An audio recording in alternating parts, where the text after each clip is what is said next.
Hello guys, welcome back to the channel and welcome to a 4K movie review. Like you might have caught in one of my videos that this year I'm going to be doing lots of horror videos as always, because it is Joffrey Noodleegg's Horror House. But I'm also going to be reviewing some 4K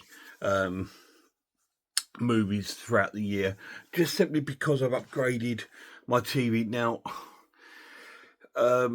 I've got like a sort of QLED TV now, and it's sort of like the 4K clarity is really cool. So I thought, well, I'm going to try and review some of the films. And tonight we're looking at a sci-fi horror film starring Arnold Schwarzenegger called The Terminator.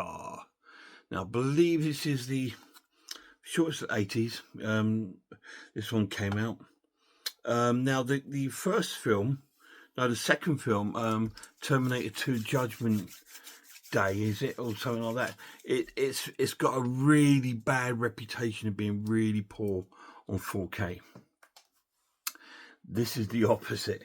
Now, little synopsis on the film.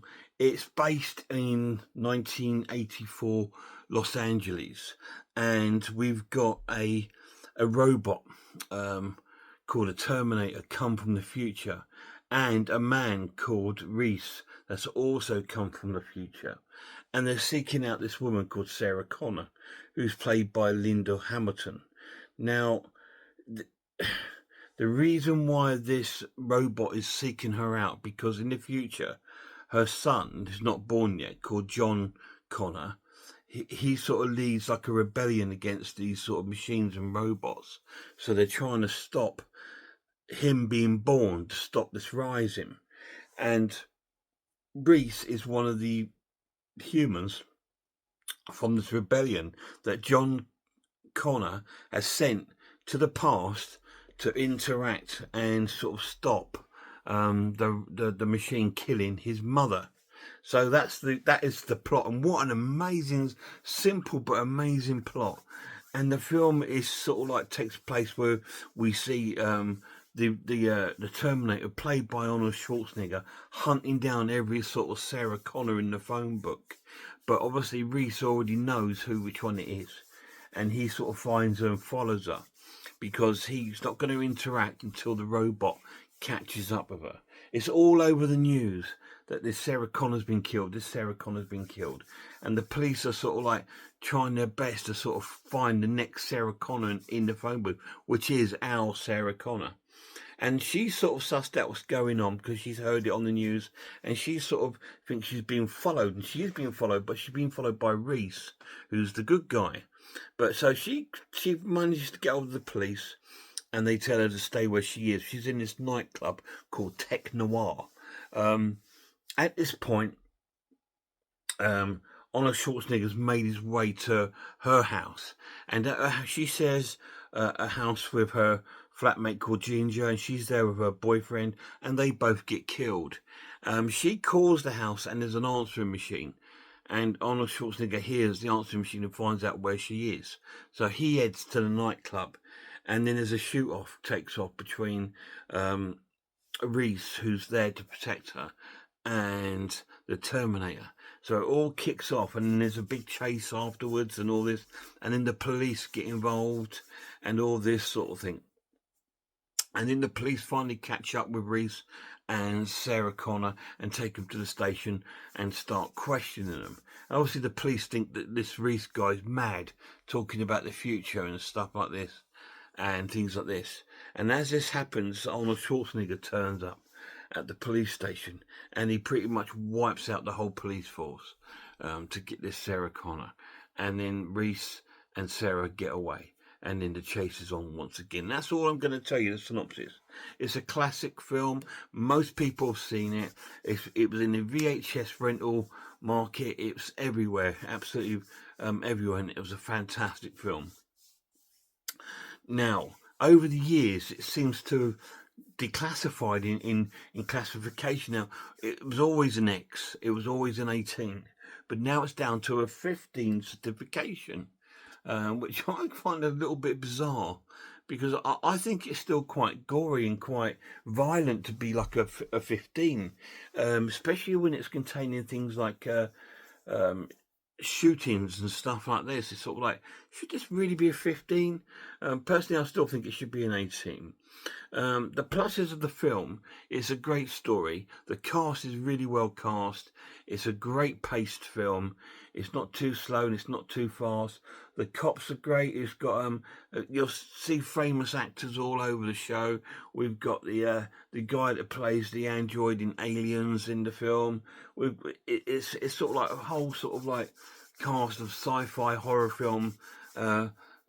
Jamboree, if you like. So let's get to the nitty gritty. The 4K, it looks stunning. It's absolutely picture perfect. The complete opposite to Terminator 2, which seems to be everyone's favourite. Everyone loves Terminator 2.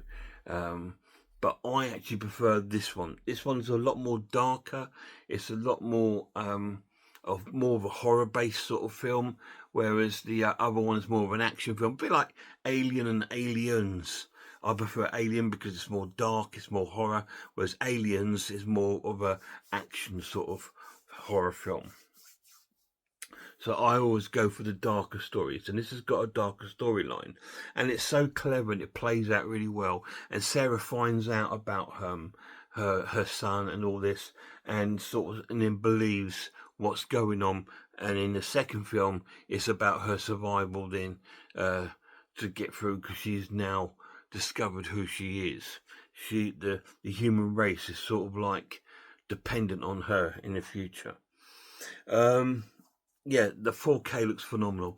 The darks are dark, the colours are excellent. There's a couple of light issues in the film because of some of the 1980s sort of lighting, like in the nightclub where they got some sort of strobe lights going.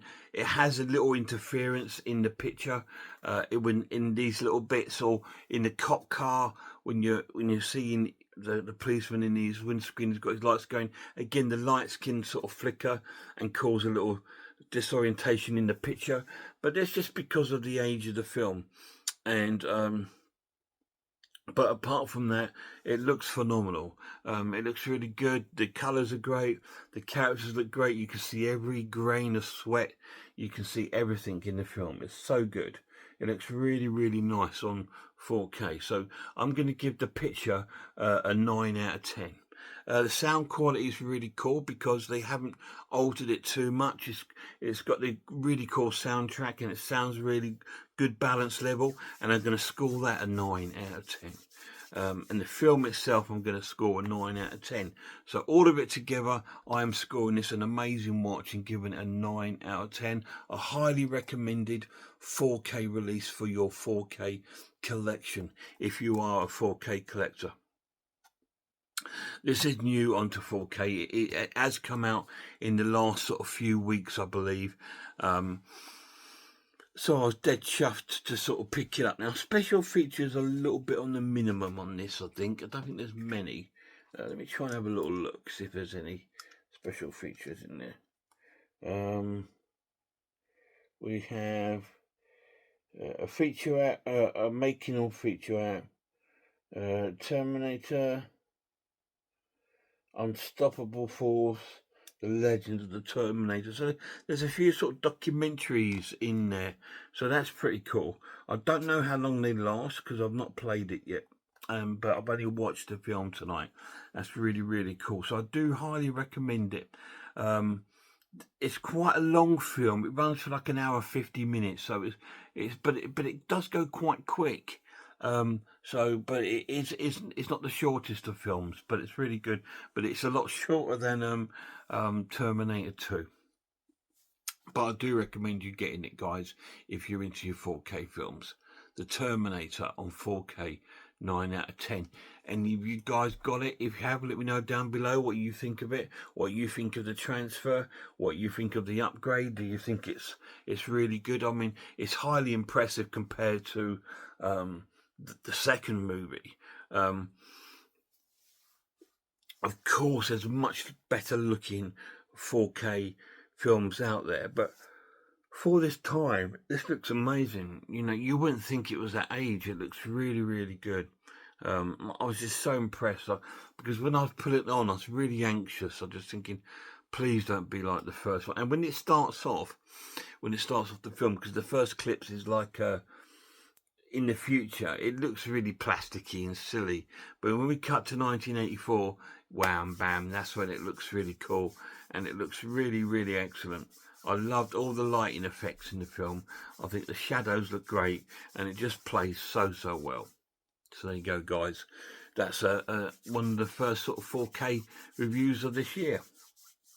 I will be doing a few more because I have picked up some, as you may have seen at the end of the year. I picked up a few. When I went on a road trip, I picked up Twister, Aliens, Blazing Saddles. So we're going to go through those in the next few weeks. So anyway, I hope you've enjoyed this one. Please check out some horror channels for me. Check out Horror Hands, Horror Geek, Man v Film, RS Design, Pizzuel, The Maniac. I am the Ice Lord Cat Watches Horror Movies, Grumpy Andrews, Haunted House. And a massive shout out to my lad. Till next time, look after yourselves. Look after one another, and I really hope I see you all soon.